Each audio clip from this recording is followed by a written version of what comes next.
Bonjour, je vais prendre quelques minutes pour vous expliquer l'expérience à l'international à l'ENSAT. Alors pourquoi une expérience internationale? Eh bien tout simplement parce que cela fait partie intégrante du diplôme. C'est une exigence de la commission des titres d'ingénieur pour valider le diplôme. Et si l'on considère que c'est effectivement une exigence, c'est parce que on a réalisé que cette expérience amène effectivement beaucoup d'atouts. Dans les atouts que l'on peut reconnaître, le premier, c'est effectivement d'acquérir une compétence interculturelle qui va être importante pour le futur métier d'ingénieur, à savoir qu'il y a quand même beaucoup d'entreprises maintenant qui travaillent à l'international. Dans un deuxième point, c'est évidemment aussi la capacité à pouvoir maîtriser des langues étrangères.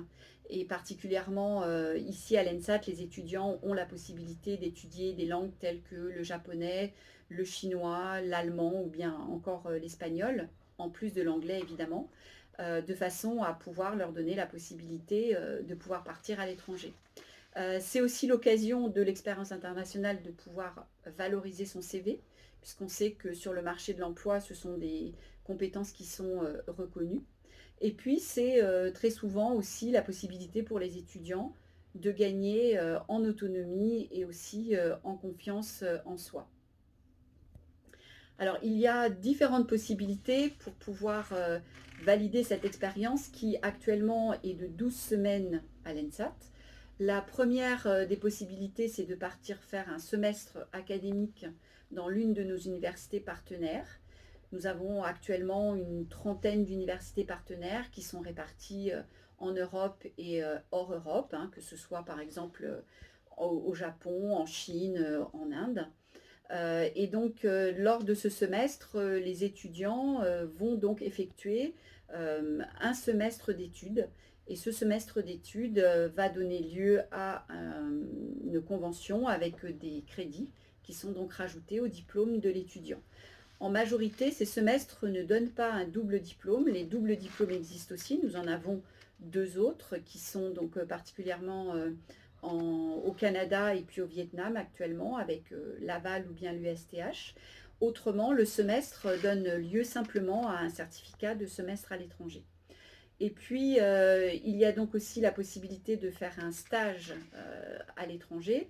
En général, les étudiants le font en dernière année, c'est-à-dire que c'est le stage de fin d'études. En ce qui concerne ce stage, les étudiants sont accompagnés dans leur recherche, mais là, c'est un mode beaucoup plus individuel qui leur est proposé. Et puis pour terminer, la troisième possibilité, c'est une année de césure.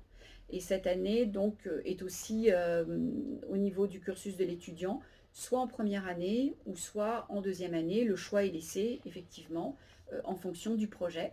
Et là encore, nous avons des partenariats qui permettent à l'étudiant de pouvoir effectuer cette année de césure.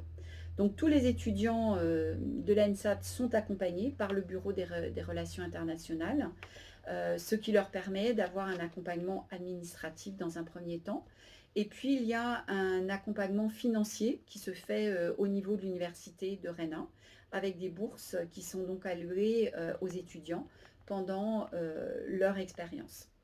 Voilà, donc si vous souhaitez avoir des informations complémentaires, je vous suggère d'aller voir sur notre site ou bien vous pouvez aussi nous contacter par mail.